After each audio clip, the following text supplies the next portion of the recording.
Nous sommes de retour pour la suite de Smart Tech et notre rendez-vous avec le regard disruptif d'Alain Staron, auteur d'Auto-Disruption, je vais y arriver, CEO d'Amborella. Bonjour Alain. Bonjour Delphine. Alors Apple a annoncé lors de sa keynote de printemps la sortie d'AirTag. Est-ce que vous y voyez un simple dispositif de suivi qui peut s'avérer d'ailleurs fort utile ou un lancement qui annonce une réelle disruption? Eh oui. AirTag, rien de nouveau sous le soleil. Un AirTag, vous savez, c'est ce petit buzzer qui est tout petit, grand comme ça, et qu'on met à ses clés et qui sonne quand on l'appelle. C'est pratique quand on perd ses clés. Et ça a été inventé, ça a été mis en place dans les années 2012-2013 par au moins 3 entreprises. Vous avez Tile, l'américain, le slovène Chipolo et le français Wistiki. Au moins. Et le truc a pu sortir parce que Nokia, 6 ans avant, avait mis en place une nouvelle technologie qui s'appelle le Bluetooth Low Energy. C'est très important, ça veut dire que un objet peut émettre des informations avec une toute petite pile. C'est la clé. Bien. Jusque-là, tout va bien. Donc, ces entreprises se développent. Et le premier use case, c'est effectivement de pouvoir retrouver ses clés quand on les a perdues. Mais le Bluetooth ne porte qu'à quelques dizaines de mètres. Qu'est-ce que vous faites si vous avez perdu vos clés plus loin? Première réponse, si votre téléphone était à côté au moment où vous l'avez perdu, votre téléphone va garder en mémoire la position où vous les avez perdues. Et puis si jamais elles sont déplacées, c'est là qu'intervient le changement de paradigme de ces entreprises, c'est de dire, si votre petit objet perdu est près d'un autre téléphone, à ce moment-là, c'est l'autre téléphone qui va transmettre la position. Donc c'est la communauté qui fait la force de l'offre d'Apple. Exactement. Parce que quand vous êtes d'une de ces entreprises, vous dites, c'est très bien, n'importe quel membre de la communauté va pouvoir repérer où sont les objets qu'on aurait perdus. Sauf que, première chose, il faut que votre application Tile, Wistiki ou Chipolo soit toujours active en arrière-plan dans votre téléphone. Ça use de la batterie, c'est pas très pratique, les gens ont peur. Donc, et puis il y a un deuxième sujet beaucoup plus embêtant.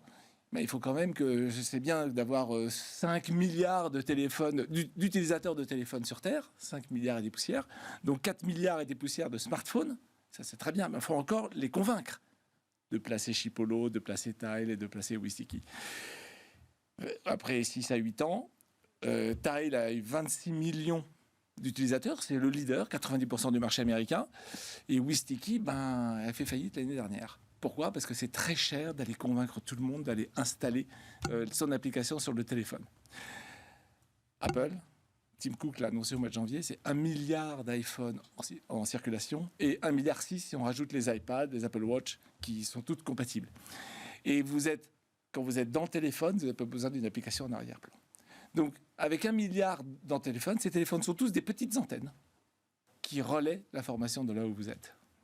C'est ce qu'on appelle quelque part l'ubérisation. L'ubérisation, c'est quoi? C'est vous utilisez des actifs dormants, des actifs qui ne sont pas utilisés pour ce qui devrait être fait, et vous vous en servez pour faire un nouveau système. Et en l'occurrence, les utilisateurs. En l'occurrence, l'actif, c'est pas vous, c'est le téléphone que vous avez acheté. Vous l'avez acheté, vous avez dépensé des sous et vous payez un abonnement tous les mois. Il y a des trous d'usage dans ce que vous faites. Votre téléphone, vous en servez pas tout le temps. Lui, il peut quand même repérer s'il n'y a pas un petit AirTag autour de vous. Donc, c'est un actif qui dort dans votre poche et qu'on peut utiliser à coût marginal zéro. C'est comme ça qu'Uber a utilisé les VTC en disruptant non pas les taxis, mais la licence des taxis. En disant, vous n'avez plus besoin de licence parce que tout est dans le téléphone. C'est comme ça qu'Airbnb disrupte les hôtels en disant, mais votre appartement quand vous êtes en vacances, c'est un actif dormant. Proposez-le à la vente. Donc c'est le grand sujet des ubérisateurs, avec la limite du l'œuf et la poule. Pour démarrer, il faut avoir une certaine masse critique, et c'est ce qui freine un Chipolo, ce qui freine un Tile, ce qui a tué un Wistiki. Et dans le cas du AirTag, pour bien comprendre, qui est ubérisé dans cette histoire? Le tracking, l'asset tracking, c'est-à-dire le suivi des actifs, est aujourd'hui un sujet majeur de l'Internet des objets. Vous avez plein d'offres, donc vous avez les opérateurs télécoms qui ont des offres M2M, vous avez des opérateurs dédiés, on a déjà parlé de Sigfox, dont c'est un des sujets. Eh bien, si vous allez voir Apple et que vous utilisez le réseau qui s'appelle Find Me, vous n'avez plus besoin de ces réseaux. C'est-à-dire, le réseau, c'est les téléphones d'1 milliard d'individus. Donc, vous disruptez non seulement les gens qui proposent de l'asset tracking, mais vous disruptez aussi leurs fournisseurs, quelque part. Donc, c'est tout un écosystème qui est en train de bouger. Et je ne parle que du tracker. Et alors, juste avant Apple, on en avait parlé dans Smart Tech, il y a le coréen Samsung qui a aussi lancé ses Galaxy Smart Tag. C'était en janvier, avec un parc probablement équivalent Ouais. à celui d'Apple, finalement. Exactement. Alors, ça marche pas exactement tout à fait pareil, mais le vrai truc intéressant, c'est encore une fois, c'est l'écosystème. C'est-à-dire que, qu'est-ce qui se passe? Apple, pour gagner, premièrement, il a ouvert son réseau à ses concurrents. Vous avez aujourd'hui dans Find Me la possibilité de retrouver votre AirTag Chipolo, le concurrent slovène. Donc, ainsi, les concurrents n'ont plus besoin de s'occuper du réseau, ils se concentrent sur leur service. Et de sources non officielles, Apple est en train de discuter aussi avec des fabricants de téléphones Android pour avoir cette fois-ci un vrai réseau à 4 milliards de téléphones sur Terre. Il n'y a pas d'équivalent. Et gratuit.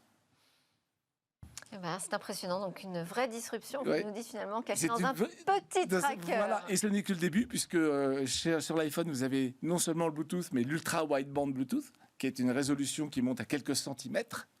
Et donc, moi, j'encourage juste tout le monde à regarder, les entreprises, les entrepreneurs, à regarder ces signaux faibles, ce qu'on appelle des signaux faibles, qui sont en train d'apparaître, parce que quelque part, ça va entraîner une disruption. Il faut se poser la question de son modèle économique, de son business, qu'est-ce qu'on a envie de faire, et regarder si on ne peut pas utiliser ce genre d'écosystème qui se met en place pour disrupter soit soi-même, soit ses concurrents. Merci beaucoup Alain Staron pour votre analyse disrupteur opérationnel que vous êtes, auteur d'Autodisruption et CEO d'Amborella. Merci beaucoup Delphine. Merci à vous. À suivre demain, peut-être qu'on pourra réparer de l'ADN sans risque. C'est la chronique de Cécilia Sévry.